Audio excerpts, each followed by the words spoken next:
Good morning. Good out political analyst Rishi Maharaj. How you going? Hi, good morning, guys. How you guys are going?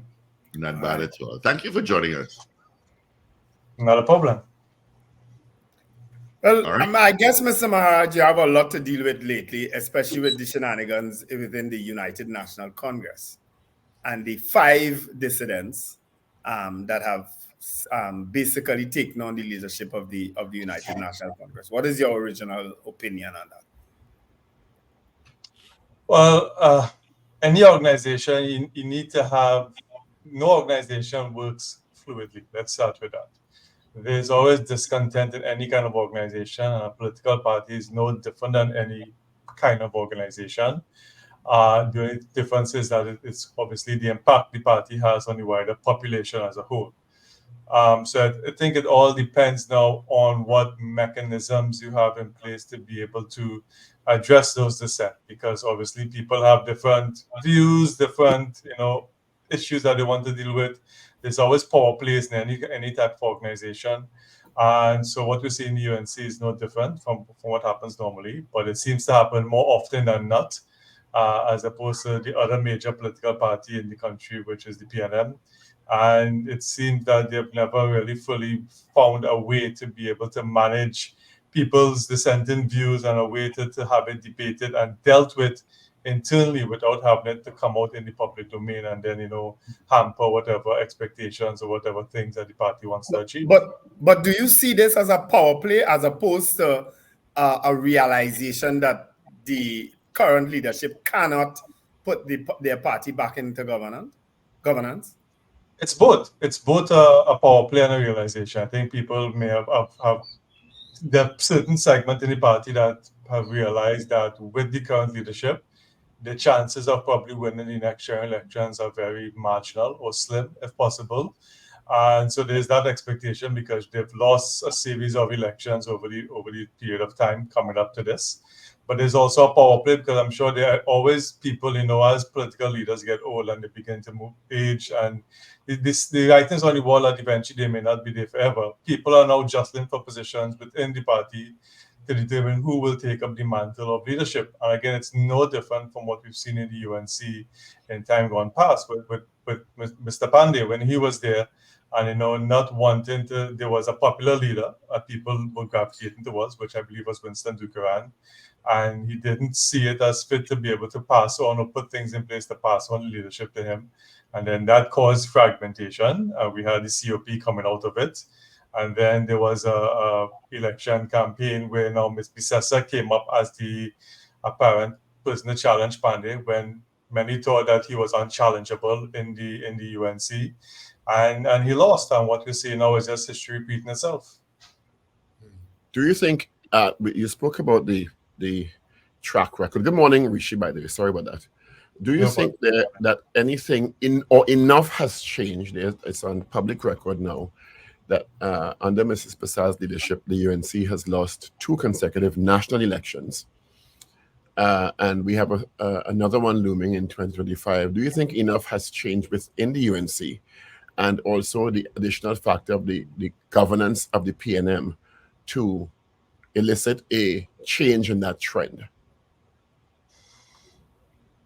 There is, I think, from what we're hearing, discontent, and that people are feeling that maybe she doesn't have the same sway or power or influence or favoritism with a certain segment of the population. Because at the end of the day, we have to remember from a Trinidad political context, they're loyalists to both parties, the PNM and the UNC, and that's a given. But there's that segment of the population that are neither loyal to either party, and they look for what a political party could give to them. We call them the marginal voters, the floating voters, whatever you want to call to them. And I think there's the realization that maybe she no longer has that appeal with that segment of the voting population that can sway the election one way or the other. Because again, the way the electorate is structured, the way our politics is, it's going to come down to very few seats in the election. I think that's a given. And to get those particular sway of seats, you need to have not only a proper election machinery, but to persuade people who normally wouldn't vote for you that, you know what, I think that the way you're speaking, the policies or whatever you have are going to benefit me more. But when Mrs. Pasabi Sessa became Prime Minister in 2010, it was in a coalition arrangement with 4 other political entities. Mrs. Pasabi Sessa has indicated that the UNC is open to working with smaller parties. In this case, the seemingly more ones who have offered themselves Guy Griffith's NTA, more recently Philip Alexander's PEP. There's a conversation as to whether or not there'll be accommodation with the Tobago People's Party and the Fanny Augustine. And recently we're seeing images and videos of Mrs. Pasabi Sessa seemingly having conversations with Labour.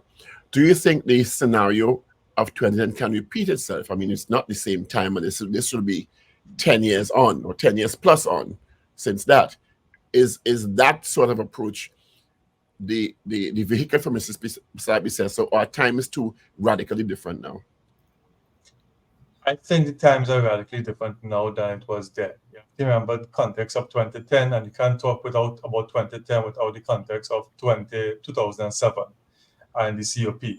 Because when the COP came out of the UNC, there was a real rallying cry behind the COP, and the membership was large, and people supported and believed in, at least bought in to what Winston Dukran and the COP at the time was sharing. We had the 2007 election, and in 2007 election, obviously the PNM won, but the COP made grave inroads into disrupting that particular election, and actually hurt the UNC. So in 2010, the UNC felt now that was a good opportunity to strike at the snap election, because remember, it wasn't a specific election time, it was a snap election. So the UNC felt that now was probably a time, I think both the UNC and the COP felt that it was an accommodating time for them to strike while the iron was hot, form an accord, and then let's go against the PNM. And the COP was able to win certain seats that were traditionally of the PNM. So I think that was different in 2010 as opposed to now, where there is no third party that really commands the kind of support and the kind of, that kind of furor as the COP. I mean, we have the NTA, we have the PEP. The only one maybe possibly could be in Tobago, but then again, that is also fractured with the People's Party, Mr. Farley, and the other individuals. So I think times are radically different now, and you need to read the pulse of the people, and maybe certain people in the party are feeling that the pulse is not 2010. This whole thing about people partnership is probably not going to work again. People felt that they weren't able to achieve what they wanted to achieve, because remember in 2010 they had a sizable majority, a constitutional-like majority, where they were able to do things, and still they weren't able to achieve what they wanted to achieve. Many people felt the COP was marginalized in terms of what they wanted to do, and then the following year in 2015, it was a radical, defeat for them. So I think times are different, and people are probably feeling the party that we need something new, something fresh, to really move into this next election. How do you feel, though, that in terms of the leadership of the UNC now leading her party again into a third, after 2 consecutive losses at general elections, 3 at the local level, because we would have had elections in 2016, 19, and 2023 for local. How do you feel are the chances of the current leadership of the UNC? As it stands now, I think there is, I think the PNM is hurting, because we had several issues affecting the country, from the economy to crime to different things coming up all over the place. I think the PNM is really vulnerable at this point in time. But honestly, I think that's about the PNM, Mr. Maharaj. Yeah, no, I know, but I'm getting to the UNC. But I think even with the current leadership of the UNC, I think there needs to be a change, in my opinion. I think the UNC needs to reevaluate itself in terms of its leadership, because again, the population is also changing. A lot of younger people, and whether they can buy into this motley figure of the leader, which is kind of a way that they want to sell it. Whether people buy into that anymore, I think there needs to be some. Doesn't mean she can't be the leader, but there needs to be some structural change in the organization. I think it's going to be a challenge for them in 2025. I think it's going to be a very close election. I'm not saying the PNM is going to win, but I think it's going to be a very close election. So the UNC needs to be very structured in its approach if it wants to really try to make a run at the 2025 election.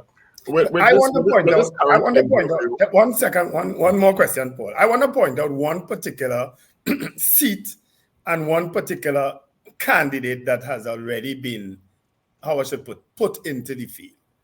We would have had that the seat of St. Joseph, which is considered a marginal seat by any means, right? It's probably the most marginal of all the marginals.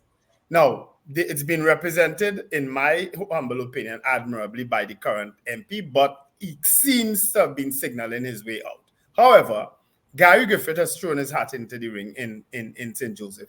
And now the UNC would have put in the field a former minister who was fired, resigned as an MP, left the parliament, returned as a senator after, I guess, some time, and is now the preferred candidate for the St. Joseph seat. How do you feel about that particular person in terms of that particular seat? Who is that particular person by the UNC? Anil Roberts. Anil Roberts would be that person for the UNC, who the UNC seems to have put as their preferred candidate in the seat of St. Joseph. Well, St. Joseph is a particularly interesting seat, and I can speak to St. Joseph a little more because I'm in Barataria, close to St. Joseph. And in my previous teenage years, I actually, because I think this is public, I think I've told you guys this before, my dad was a former councillor in the UNC during the early days of the Samoa Labde Regional Corporation, and this was during the early 90s. And so we walked and learned a lot about Samoa Barataria, St. Joseph. Those were the constituencies that bordered us. So I know a little bit about the St. Joseph constituency. I've lived there all my life. St. Joseph is unique in terms of geographical location. So there's, I like to call it, the Eastern Main Road kind of divides it away.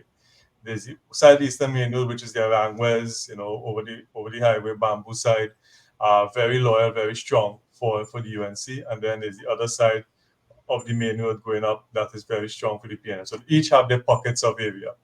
I think I agree that the St. Joseph is definitely a very marginal seat, but we've seen where there are more than two candidates going up for a particular seat, particularly marginal seats, that tends to act more in favor of the PNM than the UNC, because there's going to be a split down the line. If you have Mr. Joseph and Mr. Roberts going up to contest against a PNM candidate, whoever that candidate may be, then I think it's definitely going to be more in favor of the PNM, because there's going to be pockets of people who will pull more from the UNC and maybe support Gary Griffith or the other party as it may be. So I think, in terms of having three candidates for any particular marginal seat, it's definitely more in favor of the PNM as opposed to the other parties. So I think there needs to be, if there's going to be an accord, then they're going to have to be a very strategic accord in terms of the seats that you want to give up and who the people are going to be. Because if it's a three-way fight, then I don't see any party but the PNM winning those particular seats. Do you think this current controversy or seeming divide within the UNC between the five so-called dissidents and the core in the House of Representatives is going to make a difference when elections are called? I honestly no, because most of the dissidents we're seeing are people from within UNC stronghold seats. So they're in stronghold seats that are traditionally have been going for the UNC. I think it may be more of a distraction than anything else for the UNC, something that they would not want to deal with. I think they will want to put all their efforts on campaigning against the PNM and the government policies and putting out their alternative policies as to what they want to do to make the country better. So from an election point of view, if it's going to hurt them in terms of losing those seats in the elections, I don't think it is. I think we've seen history happen where people have gone against the UNC and put themselves up a candidate against the UNC in particular stronghold seats, and they've lost. As Pandio like to say, we like to make sure they lose their deposit and don't get their deposit. So history has shown that it doesn't go in favor of them. I think it's more of a distraction right now for the UNC and something that they probably would not want to be dealing with at this point in So time. this is having no net effect on brand UNC as a whole? It definitely has an effect on brand UNC as a whole. If you look at the wider, so if you're looking at for each particular constituency, it's probably not going to have a net effect. But from a wider political point of view, then it probably could have a net effect on those marginal voters, people who are looking for strong leadership or people or policies that can guide the country through the next 5 years. And in terms of that, if they feel that if you can't have your own house in order, how are you going to handle, the national house as opposed to that? Then it could have a net effect. I think marginal voters are more concerned about that party, but how whatever you're doing can impact me and my daily life and my tangible life and my tangible benefit in terms of spending. But you spoke about those swing voters in the context of brand UNC. Over the years, we've seen persons who feel they've been sidelined by the party come out and be very vocal heading to elections. We've seen Rishi Maharaj, we've seen Vasan Bharat, and those are still ongoing. And now you have 5 potential new people, if they're not chosen to recontest those seats, possibly adding to that sort of anti-UNC or anti-Mrs. Pasabi-Sessa sentiment, moving to an election. So while it may not have make a difference in those constituency hardcore seats, because you're right, I agree with that, it won't. On the overall scheme of things on a national level, when you are looking to win a national election, you have to convince people that the party is united and that the number of voices, because in the 2020, when Jack Warner was highly critical of Mrs. Pasabi-Sessa at that time, would that be correct? That's correct. Yeah. And added to the anti-UNC sentiment, how is that going to play out if these persons are added to that chorus of voices heading to 2025 general? Yeah, you don't want as a party. You don't want any distraction in any election. You want to control the narrative, and you want to control the messaging that's going out on your behalf, and that's painting a picture. And you want to paint. It comes down to communication and messaging. You want to paint yourself in a particular way that we are the alternative to the PNM. We have the policies and everything else, and anything else that goes against that message is going to be a distraction, and that it could hurt your messaging, and it could play on people's mind. And I'm sure the PNM is going to pick up on that, and they're going to run with it, and then they're going to have these dissidents or whoever it may be running a parallel, marketing campaign against you. So from that perspective, if it's not dealt with now, it could, like I said, it does have the ability to be a distraction and cause the UNC to not be able to control the message of what they want to put out, and then that could influence. I mean, I'm not saying it will, but it could be one of the factors that influence those marginal voters that saying whether or not they want to vote for you or just not vote for the PNM or just stay away. You mentioned earlier on, let me just finish this one thing. You mentioned earlier on, Rishi, that these sorts of things happen less in the PNM. Why do you think that is? I think I'm not saying it doesn't happen in PNM. I'm pretty sure it happens less. And we have the example of the current Prime Minister when he was going against Mr. Manning. But I'm using your words. You said it happens less. It seems to happen less. Yeah, it happens less. I think because the PNM, I don't know. I think PNM maybe has a better. I don't know the PNM internal politics. I don't know how the machinery works internally, but possibly they have internal ways of managing this inside. But they seem to have a better way of maybe keeping the lid covered on these things so it doesn't get out in the public domain. And whatever dissidence happens within them, it happens within the party, and there's probably a culture or a way of being that they want to deal with it more internally than externally. And if it does come out every now and then, there are ways and mechanisms to deal with it. So I think the PNM, probably from a historical, organizational, cultural kind of aspect, probably have a better way of managing these things better if it happens within the PNM.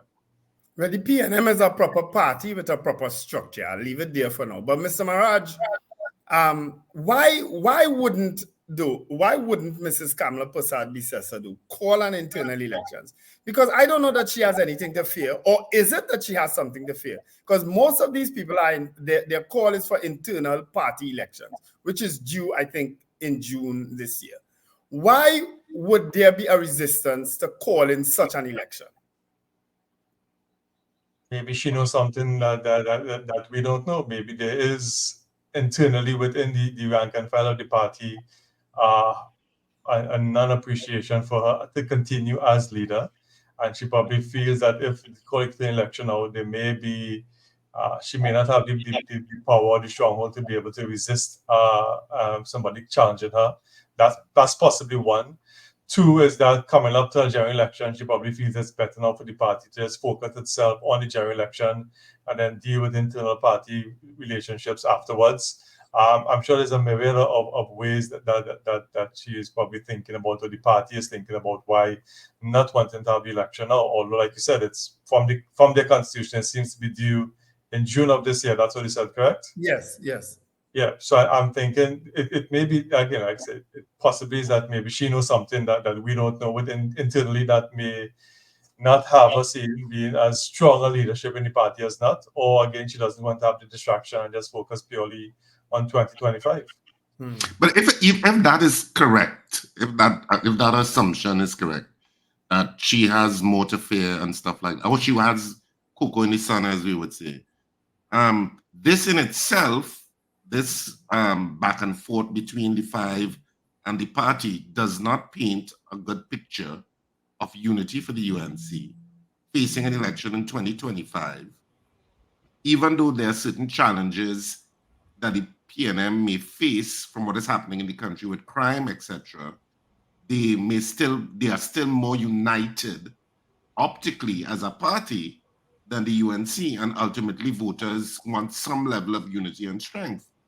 So why would you not attempt to accede to what to me is a simple thing, as Wendell is suggesting, of calling an internal elections to avoid and also show that you are a Democrat at heart, you're transparent, and you're doing it for the best of the party? Isn't that a better choice?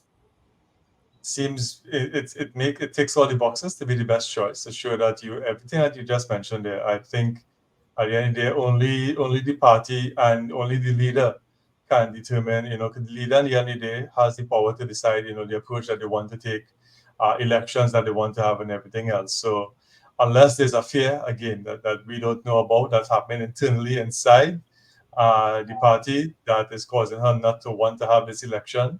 Because if it is that she has this favoritism within the party, then calling an internal election is a non-issue, because nobody will probably go up against her. If it was all level, nobody will probably challenge her as leadership of the party. So it'll just be more or less not electing your other members of your national executive, and she will still be leader. And then you now have a united front to go up for 2025. So maybe there's something internally that's happening that like I said, we don't know about, that is causing some kind of hesitation by the leadership not to want to have the election. Are we seeing that is best answered by her. Yeah. Are we seeing then a similar situation as was interpreted back then under Basdio Pandey, that because the thought was that he had settled for being leader of the opposition, right? Because there was a running joke back then that Mr. Manning used to make: as long as Pandey is there, he'll be here, right? Is that what we are seeing now, that Mrs. Prasad Bisesa is almost settling to be leader of the opposition? If it is that she's settling to be leader of the opposition, then that I think puts her 10 years leadership of the party into question, because no leader of a political party should be settling for second best. Your main focus should be wanting to be the prime minister and be the leader of the country. So if it is that she's in her mind determined that this is what I'm settling for, then that could definitely, and people are feeling it, even if she's not going to physically say it in words, but people are getting that sentiment that, she's been prime minister, she has a pension that she gets on a monthly basis, and she's just going to be the leader of the opposition going forward. Then that may give people some kind of anxiety as to exactly, is this the best person for the choice? But I think if any leader looks to do that, then there's a question as to what are your really true ambition, because any leader, any party worth their salt wants the top office and not want to settle. Yeah. What is the biggest challenge facing Dr. Rowley and the PNM in accomplishing re-election for a third term next year? As as President Bush said many years ago, when he elected, not Bush Senior, not Bush Junior, it's the economy. I think the main thing that it's going to be affecting and hampering the PNM is definitely one, the economy, because there are certain people who feel that the economy is not performing as amply as it should be performing.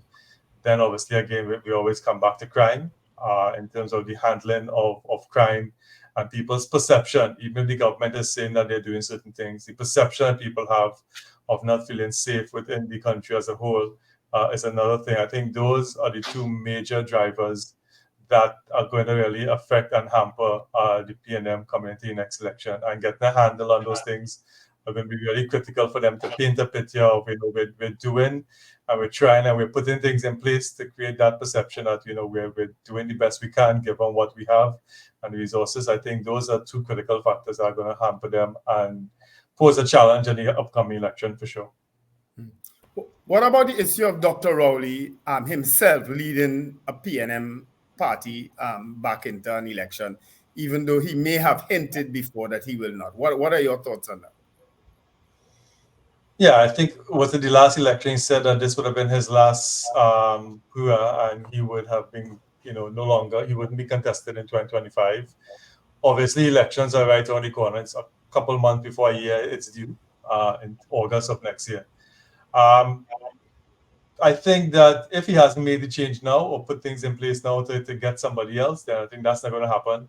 And he's going to probably contest the leadership so he's going to go up as the leader of the PNM for the next election. I'm not sure what, or maybe there's a feeling within the party that there's no proper person to succeed and have that kind of broad public appeal in terms of the leadership of the PNM going to the next election. So maybe there's a feeling not only of himself as Mr. Rowley, but maybe within the party that, nobody has come out as a potential replacement for him as leader.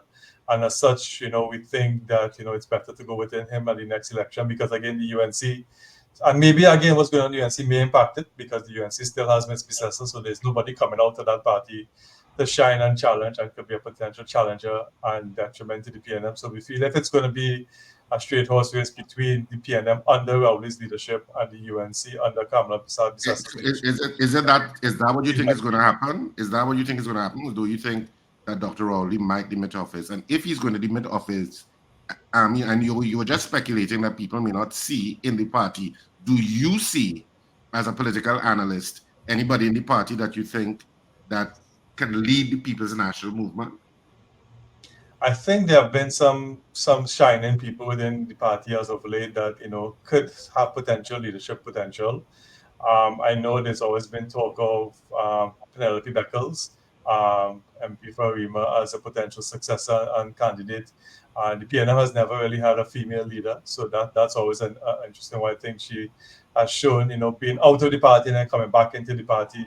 And in terms of the different position and portfolio she's handled, that that is the potential. From a younger perspective, I know a lot of people are very, I wouldn't say impressed, but they like the way that I think it's the Minister of Public Utilities. I forget his name offhand right now. Marvin Gonzalez. So they are, potential people. But then again, if you want to signal that you're not going to go up as leader of the next party, for the next election, you need to give the party a time to, A, settle with that decision, and B, acclimatize itself to the new political party, the new leader, and the new leader now be able to set the tone of what they want to do going forward. We've seen examples, for example, like in Jamaica, where, former leaders have determined they're not going to go up, and they've given the party some time to settle under a new leader and create a new vision for itself going forward. I think if that hasn't happened as yet, I don't think it's going to happen in time. It's interesting you didn't call two names, Stuart Young or Faris El-Rari, one of the question, because Stuart Young has been someone who's acting been numerous times, numerous positions, and seems the person who's accompanied the Prime Minister on the most trips, and seems the person who has a lot of the Prime Minister's confidence too. And two, what is your opinion on the age? Is it a factor of those two leaders in the both main political parties? They're both in their early 70s. And age has been a conversation in the US. The UK has kind of gone past that now with Rishi Sunak because he's relatively young. but there's an issue in terms of that succession with the age, and Dr. Rowley is, I think, 71 or 72. Mrs. Pasabi says she just turned 72. Is age a factor? I think should age be a factor? I think age should not be a factor, but I pause at that to say there's a younger generation now that's now coming up to vote, and they're looking at things differently. And maybe the fact is that not only the age of the leadership, but maybe the age of the people under the leadership, whether or not they have the innovative new ideas and new ways of doing things and trying things differently. Because obviously with age comes settlement, and that you're accustomed to doing things a certain way. Things are you're not so much on trying to do things differently or taking risk and stuff like that. So I think from that point of view, age could be a factor for maybe, especially if they're younger voters. And again, I would love for us to be able to, for somebody to be able to put out information in terms of the demographic makeup of our voting population. I think that would be useful to understand how that is, because if it is, it's going to be a younger demographic, a lot more younger coming up now, then age could definitely be a factor as to whether or not they see these leaders as people who can take them into the future, because the future is now. Or whether they have a team enough around them that we're able to bring that level of different way of thinking and doing things. Well, just to add to Paul's names, you didn't also call Dr. Amy Brown, who seems to have that potential, and the person who has acted for Dr. Rowley for the last 8 years as Prime Minister, the most experienced politician after him, Carl Membert. So it's not to discredit all of those people that you've called, and those are just the two names that quickly popped up on my head, Penelope, because I think at the end of the day, there are different things that you need to look at from a leadership perspective. Not only popularity or leadership within the PNM or people having the experience, but people now who can appeal to a broader cross-section. I'm not saying that any of the names that you've mentioned, Alwari, Mr. Young, etc., aren't people who can't appeal. I'm sure the party will also need to look at to see whether or not these kinds of people could have that broad public appeal and drive the party going forward in terms of where the party wants to be. I think those are decisions that the party has to make, but I'm sure there are potential people there that definitely could replace. I know Mr. Input, for example, next most senior politician in the land next to Mr. Rowley. So I think that's a decision that maybe the party has decided that maybe not as yet, that people who we want to be able to get into leadership and take over the PNM, maybe one more try, and then from that we'll now move at a level of succession. Well, I'll go down a limb. I think it's not something that we do very well. Potential leaders have to, and this is with the greatest of respect, no matter on both sides of the political divide, potential leaders have to have a likability factor on a national scale. And we may have some problems with some people. Mr. Maharaj. Are we going to open the lines? Mr. Maharaj. What are your thoughts on the current conflict with the Auditor General's office and the AG/Minister of Finance? And on the front pages of most of the major dailies this morning, she is asserting that her office is under political attack. What are your thoughts on that? Do you think her office is under political attack? I think the office of the Auditor General is being now called into question politically, because remember, the Auditor General is a creature of the Constitution, and the Auditor General has a particular function remit under the Constitution to audit and ensure that the affairs of the government and the affairs of the state, not the government, but the affairs of the state and the affairs of ministries and public agencies under its remit are done in a proper manner in terms of money spent and appropriations and everything else. And I think it's very disheartening to see something like this being played out in the public domain. I think what we have now in the public domain are two different sides of the story, because everybody has their version of the truth. The Minister of Finance and the Attorney General has their version of what they think the truth is. And the Auditor General, I'm sure, will do her best to protect her institution, not only herself, but on her reputation, but also her office, in terms of what their version of the truth is. And it really is a shame that something like this is playing out in the public domain in such a ferocious manner, because again, at the end of the day, it comes down to the affairs of the country and being able to understand that whatever, from a financial economic sphere, everything is being run in an appropriate, transparent manner. But there are more implications. The Auditor General is an independent constitutional creature. She ain't going anywhere anytime soon. The question is whether this is affecting the government politically. Because at the end of the It day, definitely would. Yeah, it definitely would. $3 billion Because understatement has political implications and economic implications. How is this, if at all, is affecting the government? well, it affects the government economically because we're not going to have a true reflection of the economic state of the country, at least for the prior fiscal year. And obviously, you want to ensure that whatever figures are represented are true and accurate and above board. And that's where the Auditor General plays that role, provides that neutral, non-partisan political effect. So I think from an economic point of view, it does have an impact because it could have an impact on different things like international borrowing and all those different things that other lenders look at externally to see whether or not you are transparent and accountable in your public spend. And then definitely has an impact politically because, again, we're very, almost like I say, less than a year away from a general election. So politically, it does add more fervor to the fire that, maybe the government is mishandling the accounts of the country, and there's not that accountability and transparency on them. And then parties who want to unseat them can use this as ammunition to show again why they should not be in leadership because they can't be trusted. Did you just break news for us there? You just said the election is less than a year away. You know something that we don't know? It maybe in terms of 2025. I'm sure he knows that. 2025, it's right there. I mean, yeah. Yeah, I'm sure he meant in terms of 2025. I'm just being facetious. Well, any as far as any party is concerned, we're in election footing now. All right? They're not we are. I agree with that. They're on election footing right now. Will you be able to take some calls, Mr. Maharaj? Yeah, sure. That's not a problem. All right. So is Steve? Do you think the marginals are going to remain the same? Our phones are open. The message board is open for questions. So, political analyst Rishi Maharaj, what do you think the marginals are going to change at all, or any changes in those? Given the EBC's recent announcements of changes. I haven't had time to. Yes, I know they made some realignments to certain seats and stuff like that. I haven't had time to go through the alignment and the shifting in polling divisions to see whether or not it will have a major effect on the marginals as yet. But at least for now, I don't expect them to change from what they were before. All right, let's grab this call here. Good morning, caller. Hello, good morning. Good morning. Good morning. Yeah, this is my take on the leadership for the both parties. I believe it will stay the same in the UNC. Dr. Rowley will read that outcome and then decide whether I don't think he will go back up. I think he's waiting on their decision. And once that is cemented, he could announce and say, well, listen, I'm not going up for leadership. Pick a new leader. And then that will be a foregone conclusion. That's at least what I think will happen.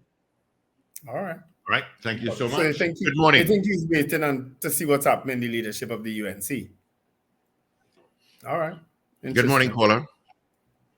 Good morning, gentlemen. Good morning. For the life of me, I can't understand. And tell me if I'm wrong. I probably guests can tell me also.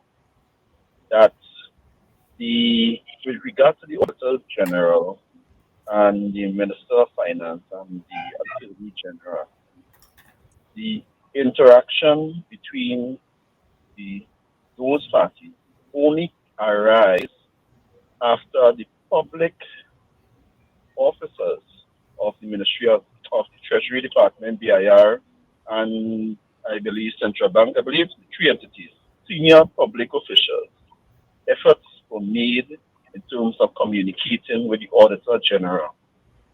And she refused to have that interaction, which forced the Minister of Finance and the Attorney General to intercede. I can't for the life of me see how the notion that she is being politically attacked can arise. It left and I heard no one dispute the contribution of the Minister of Public Administration, I believe, Senator, when she also raised issues, not just constitutional remit of the Auditor General, but she also have a there's a professional code which he has to adhere to. And I've heard no one dispute that argument from the Minister of Public Administration. And I would like possibly, if it is that you all could invite her on your program to give or explain more of that and hear the contribution of others to dispute that with the Auditor General. But this thing about it being politically, I think it's just grasping at straws. Right? All right. Thank you. We can reach out to Minister Alison West. Why not try to speak to the Auditor General herself? But Rishi, do you agree with that? Can it be construed as a political attack? Is how she's on the front page of one of the dailies today, the headline is "I'm under political attack," and this is a serious constitutional office who's basically saying you are interfering with my duty from a political perspective. Would you agree with it or not? I think to bring this into the realm of politics is very dangerous because, as you mentioned, we're dealing with, let's take out the Minister of Finance and the Attorney General for a second. We're dealing with high political office holders in terms of the Permanent Secretary of the Ministry of Finance, the head of the Inland Revenue, the head of the Treasury Department, and the Auditor General in terms of their role and function in ensuring that the accounts of the countries are fully audited and in a transparent and public manner to truly reflect. That's basically the role and functions of all parties. The one to settle the books, and then the other party to be able to audit to make sure everything is in line, and whatever questions come up, like any normal auditing functions, they will raise questions for the other parties to be able to address. To bring that into the realm, and from a country perspective, that is of more significance from an economic perspective. To bring it into the realm of politics, if it's going to be brought to the realm of politics, I think is a very serious constitutional issue, because these things should not be of political nature, because obviously in politics, different set of rules apply, because then you can malign people's character and stuff like that. So I think it needs to be handled very carefully by all parties. I'm not putting blame on one and the other. I think all parties need to handle this with very much due diligence and care. I think the Auditor General is in her right constitutionally if she feels that things aren't being reflected appropriately for her office in terms of the accounts being changed and then the dates of signing and whether the dates were backdated, stuff like that. I think all partly are legitimate concerns, but I think it needs to be handled with very much more tact and not played out in the public sphere and in the newspaper headlines with regards to the politics of it, because I think this has wider economic implications for the country going forward, and it needs to be handled very carefully. Yeah. All right. We have a call online. Good morning. Yes, good morning. Good morning. Good morning. I'm a bit suspended with this situation of being political attack or whether it is or it is not. Because my concern with this is this, based on what I have heard, I don't think this should not have reached so far. Because what according to what I've read, the Auditor General asked for advice, which is something enshrined in the Constitution, I think some section 11. And the reply was from the Attorney General that it could be seen as conflict of interest, seeing that I'm already advising the finance minister and to advise you. If you see private advice, I would pay for it.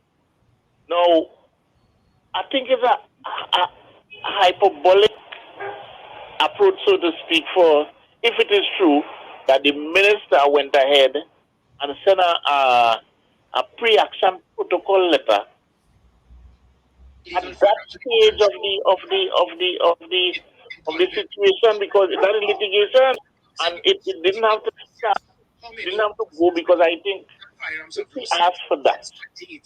I don't think that wasn't required. So it seemed to have something other. Mm-hmm. Something else that in that thing. There's something else there, because the Attorney General and the Minister are experienced people, and they know if you write a pre-action protocol, that what it is going to start. after that, at that stage, when she asked, she didn't threaten, she didn't nothing. She asked for which according to the Constitution is enshrined that is supposed to be done. Something is wrong. Yeah, except Kola, I'm hearing you. Except we don't actually know the sequence of that. You know, it's all we could go is what was reported. But I hear you on that issue of that pre-action protocol letter. It seems to have been a little extreme at the point in time that it did happen. But we don't know the sequence really. Yeah, it's a little. I mean, she is a constitutional office, so she should be afforded some level of legal representation. But she should be afforded legal representation if she asks for it. Yeah. And the AG did indicate that the office would pay for it.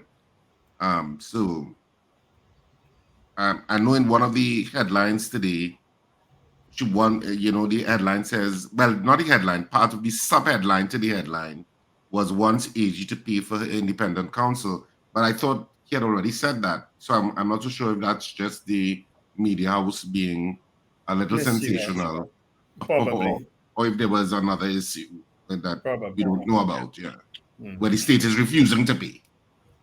Well, the AG had indicated earlier on that he advised her to get the independent legal counsel, which the state would be willing to pay for within. Exactly. So I'm not so sure why that subheadline is there, Anyway, Mr. Maharaj, thank you so much for being with us this morning. Yes, thank you so much.